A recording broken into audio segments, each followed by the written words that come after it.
ഇടുക്കി പീരുമേട്ടിൽ പൂട്ടിക്കിടക്കുന്ന തേയിലത്തോട്ടങ്ങളിലെ ലയങ്ങളുടെ പുനരുദ്ധാരണം അടിയന്തരമായി നടപ്പാക്കണമെന്ന് മനുഷ്യാവകാശ കമ്മീഷൻ. കാലപ്പഴക്കം കാരണം ലയങ്ങൾ ഇടിഞ്ഞു വീണ് അപകടമുണ്ടാകുന്നത് സർവ്വസാധാരണമാണെന്നും കമ്മീഷൻ വ്യക്തമാക്കി. ഇടുക്കിയിൽ പൂട്ടിക്കിടക്കുന്ന തേയിലത്തോട്ടങ്ങളിലെ ലയങ്ങളുടെ പുനരുദ്ധാരണത്തിന് തീരുമാനമെടുക്കുന്നതിൽ കാലതാമസം വരുത്തരുതെന്ന് മനുഷ്യാവകാശ commission chairperson justice Alexander Thomas ഉത്തരവിട്ടു. കാലപ്പഴക്കം കാരണം ലയങ്ങൾ ഇടിഞ്ഞുവീണ് അപകടമുണ്ടാകുന്നത് സർവ്വസാധാരണമാണെന്നും കമ്മീഷൻ വ്യക്തമാക്കി.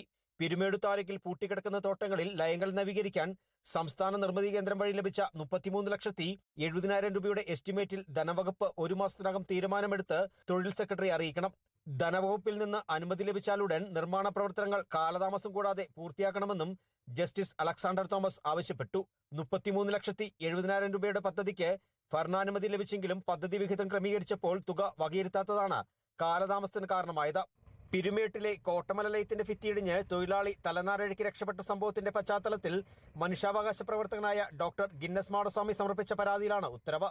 ഇപ്പോൾ മനുഷ്യാവകാശ കമ്മീഷന്റെ കർശന നിർദ്ദേശമാണ് ഉണ്ടായിരിക്കുന്നത്. ഈ ലയങ്ങളെല്ലാം എത്രയും വേഗം താമസം കൂടാതെ തന്നെ നവീകരിക്കണം എന്ന് പറഞ്ഞുകൊണ്ടാണ് ഉത്തരവ് ഇറക്കിയിട്ടുള്ളത്.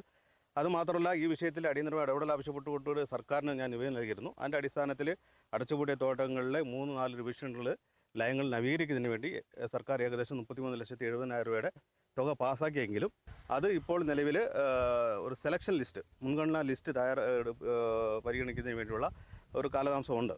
സംസ്ഥാനത്തെ തൊഴിലാളി ലയങ്ങൾ നവീകരിക്കാൻ 10 കോടിയുടെ പദ്ധതി ബജറ്റിൽ പ്രഖ്യാപിച്ചെങ്കിലും അത് ധനവകുപ്പിന്റെ പരിഗണനയിലാണെന്ന് തൊഴിൽ സെക്രട്ടറി കമ്മീഷനെ അറിയിച്ചു.